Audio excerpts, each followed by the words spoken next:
Hello everyone and welcome to my honor presentation. I'm sorry my setup is a little ghetto. I just got back from being out of the country for about a week. Haven't really had time to work on the actual presentation until now. And I didn't have access to a classroom. So the content in here is super good, so you're gonna have to rely on that. But my name is Michael Richards. I'm sure you all know me from class this semester. And I'm excited to teach you what I've learned about my topic being training for performance. I know there's two of us that have this. I had the first section of that. But today I'll be talking about training for performance. What training for performance means is exercising with a specific goal in mind, such as improving strength, speed, power, endurance, any of those, or a variety of other goals. Instead of just exercising for general health, performance training focuses on improving how well the body can perform a particular activity or sport. The key idea is that the body adapts to the type of training it performs. Before discussing training, though, it is important to understand some basic physiology. The body uses ATP as energy to perform movement. There are three main energy types, or energy systems. The ATP-PC system, which is for short explosive efforts, like this blue line on this graph, quick and then virtually none. The glycolytic system for shorter, intense activity, which is that red line, a little bit further down, up, and then mostly out. And then the oxidative system for longer endurance activities. That'd be the green line here. As exercise goes on, it increases. Another important concept to understand for my presentation today is cardiac output, which is the amount of blood the heart pumps each minute. It's found by multiplying the heart rate by the stroke volume. And one other concept that's important for us to understand is the different muscle fiber types. We have fast twitch fibers, which produce powerful movements but fatigue quickly, and then short twitch or slow twitch fibers, which produces less force but lasts longer. During our exercise, all of these different systems work together to get the desired output we desire. As far as the general principles for training for performance, there's a couple important ones that I'd like to go over. The most important ones are specificity, progressive overload, recovery, and individualization. These principles help explain why some training programs improve performance while others do not.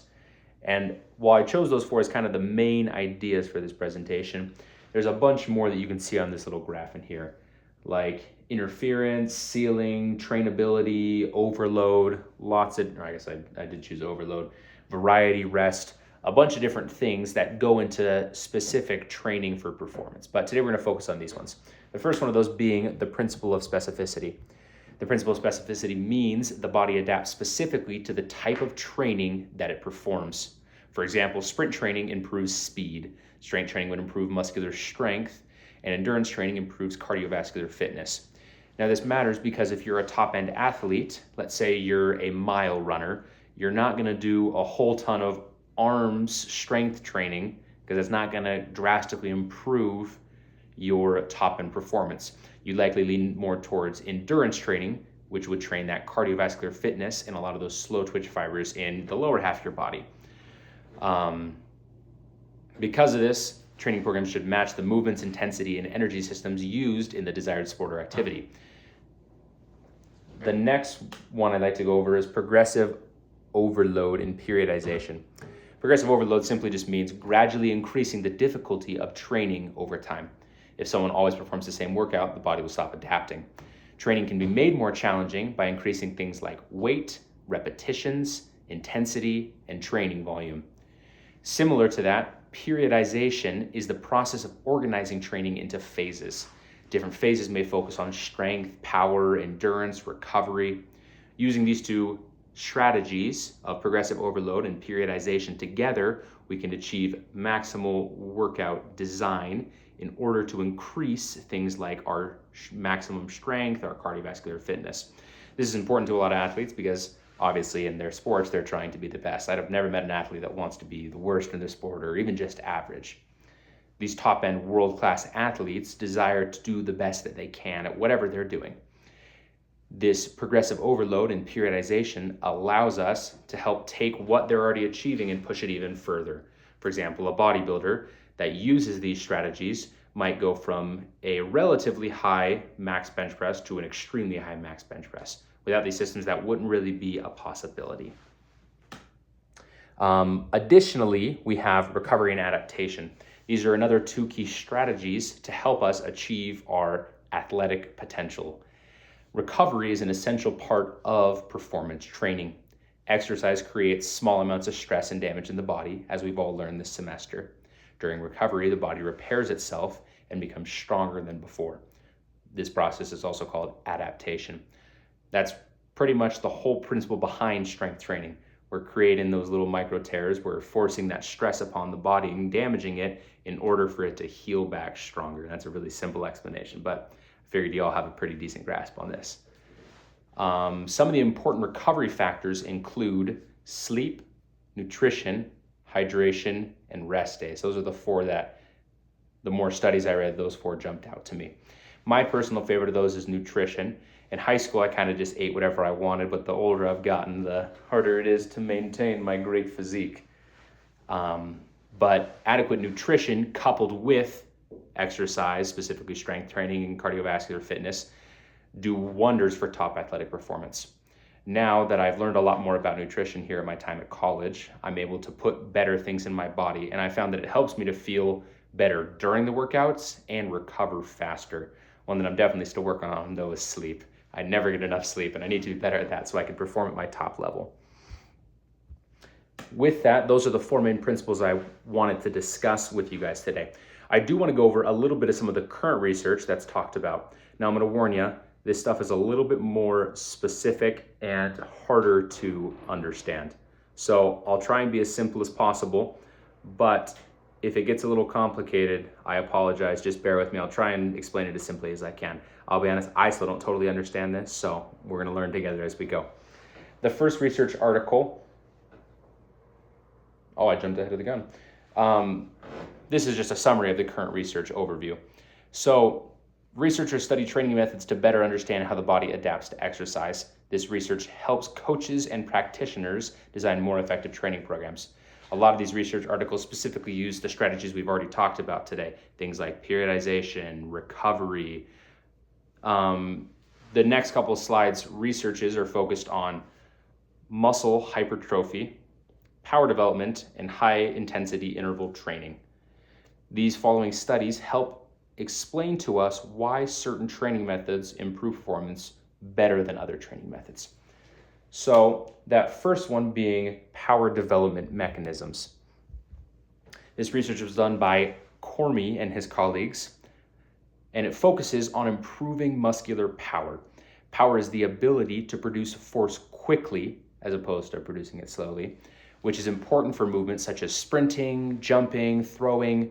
A lot of the very popular sports rely heavily on this movement. For example, football players rely very heavily on this as their plays are so short and quick. The research shows that improving power requires training both strength and movement speed. And certain exercises that they focused on, like plyometrics, explosive lifting, these help to develop that power by combining both muscular strength and movement speed. If we look at this graph on the screen here, it's a pretty simple one. It's just a sloping red line going from the top left corner to the bottom right corner. The y-axis is force, with the x-axis being velocity. And as we can see, the higher our force goes, the lower our velocity goes. So at maximal strength, we'd have the slowest velocity, and at maximal speed, we'd have the lowest strength. The goal with a lot of these athletes in doing this power development is to maximize that ratio. So they're normally trying to find somewhere right here in the middle where they can maximize both the velocity and the force generated. The second research article I found was about muscle hypertrophy. This research was by Brad Schoenfeld, and it explains the mechanisms of muscle hypertrophy, which essentially just means muscle growth. The study identified 3 main factors that help to stimulate that muscular growth, being mechanical tension, metabolic stress, and muscle damage. These factors occur during resistance training and stimulate muscle cells to grow stronger and larger. So that's kind of the deeper, insight into what we were talking about earlier. We said that exercise damages muscles, we heal faster and better. But this study went a little bit more in depth into how that mechanism actually works. having this research, we understand that the importance of progressive overload in strength training and how great that is. Without progressive overload in strength training, we wouldn't be able to make really any gains at all. On this diagram up here on the screen, we can read about some of the metabolic stresses that help to strengthen our muscular fibers, such as when we increase that when we induce that metabolic stress, we have elevated hormonal release, increased fiber recruitment, altered myokin production, production of ROS, and cellular swelling, all of which help contribute to this muscle hypertrophy. Finally, the third research article was about HIIT, or high intensity interval training. I think all of us have been to the gym and seen the people that, at least to my eyes, look a little silly doing some of the workouts, but HIIT is a very, very valuable kind of workout. High intensity interval training helps to strengthen both your cardiovascular fitness and your muscular strength at the same time, two very different but valuable forms of athletic performance. This research was done by Buckhait and Laursen, and it studied the high intensity interval training, or HIIT. It involves short periods of intense exercise followed by short recovery periods. For example, you could do a set of 20 push-ups, then 20 sit-ups, then 20 burpees, and then you'd have 20 seconds rest. Then 20 push-ups, 20 sit-ups, 20 burpees, 20-second rest. That's what those intervals come into play as. You do intervals of workouts and rest, and doing that helps to strengthen those things that we talked about already. This type of training can improve both cardiovascular fitness, oxygen utilization, which I didn't know personally, and endurance performance. It's also extremely time efficient, making it popular in both athletic and general fitness settings to maximize the amount of production that we gain as we do our training. I know all of us don't have 4 to 5 hours to spend at the gym every day, but HIIT allows for a solid alternative to help us to get more out of our shorter workouts. Now, you might be thinking to yourself, Michael, this information is great and all, but how do I apply this to my own life? Well, this slide is for you right here. Training for performance is used by many different groups. The specific groups that it's probably the most important for are athletes, military personnel, rehabilitation patients, and individuals seeking improved fitness. I don't know about you, but I think all of us in this class are probably seeking improved fitness, so I guess that means it applies to all of us. Professionals who apply these training principles include strength and conditioning coaches, athletic trainers, physical therapists, and sports scientists. That's pretty much just our major in a nutshell. And so knowing what we will go forward into, whether it's just a lifetime of exercise, hopefully, or if we're going to become these athletic trainers, these strength and conditioning coaches, we can apply these principles that help for athletes and everyone to improve into our daily lives and into our clients' daily lives to help them succeed in the best way possible. I think it's really important that we have this basic grasp on these principles so that we can better understand how to help our clientele and how to help ourselves. I don't know about you guys, but I always feel much better about myself and much better about my day when I have solid exercise in it. So applying these principles can help us to improve even more, to have greater exercise and to be the best that we can be on a consistent daily basis. So in summary, the body adapts to the stress that's placed on it. When we tear those little muscles, that's muscle hypertrophy. Effective training programs follow principles such as specificity, progressive overload, recovery, and individualization. Scientific research helps explain how training programs improve strength, power, and endurance. Understanding these concepts allows practitioners to design training programs that improve performance safely and effectively. Now, I have a little treat for you guys. We have a fun little quiz to go over together. The questions are pretty simple, so I'm going to read them. For your guys' sake, I'm not going to give the answers because I'd love you guys to be able to answer them on your own, hopefully after going through this presentation. But if you guys have any questions, you can always shoot me a message, and I'm happy to answer any of these questions for you.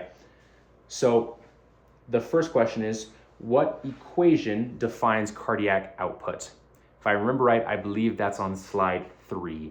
So if you need to look back and cheat, you can go there. The second question is, define specificity in training. I'll give you a second to answer that. The third question would be, what is progressive overload? Hopefully you guys are getting these questions right. We did just listen to it for about 15 minutes. So The fourth one is to name one benefit of HIIT, or high intensity interval training. There were several that we talked about just a slide or two ago, so you guys should nail this one.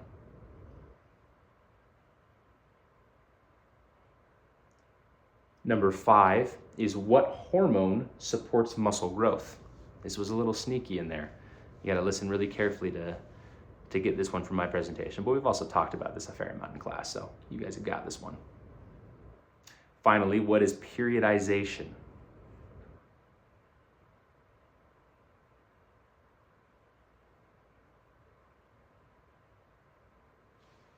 Beautiful. All right, finally, I wanted to show you guys some of my references that I used. All of these references were, all these references were the academic articles or the textbook that we used during the presentation. If you guys want, I can send you the links. I'm more than happy to. There's some pretty cool articles. They can be a little dense at time, but they talk about very, very cool things that help us to learn how both to help ourselves and our clientele better in the future. Like I said earlier, I know that's a big goal for all of us. We want to improve ourselves and we want to have a successful business. The best way to do that is by implementing effective principles with our clients. As we use these principles that we've talked about today, things like periodization, like individualization, even principles like high intensity interval training and muscular hypertrophy, we can better help our clientele and ourselves to succeed in their goals. I don't know about you guys, but there's nothing like that feeling when I hit a new max on bench press, or I finally am able to do some sort of movement at a pace that I hadn't been able to do before. I was a really big athlete growing up, and I still try to be the best that I can. But using these techniques, I've been able to increase my performance to the best ability. I'm also right now a high school lacrosse coach. And so it's been fun as I've learned more about this stuff that I've been able to apply it into our training. We do more interval work during practice. I try and individualize the workouts to each of the athletes in our strength training sessions and even in just our regular practices. And it's been cool to see how specifically the individualization, but all the principles have helped our athletes to improve. It's helped them to really find their own, not necessarily niches, but their own strong suits in these activities. And they've been able to achieve greater heights than they have before. So I highly, highly recommend implementing these practices into whatever current things that you're doing, whether it's your own strength training, whether you're a wellness coach right now, whether you're just looking for something cool to try out on a friend. These strategies that we talked about for improving your athletic performance will do wonders to help you succeed in life. And that's pretty much what I have for you guys. I appreciate you guys listening to me. If you have any questions, like I said, just feel free to shoot me a message. I'll try and get back to you as soon as I can. 3 to 5 business days probably. But thank you for listening. Again, my name is Michael Richards, and have a great rest of your night.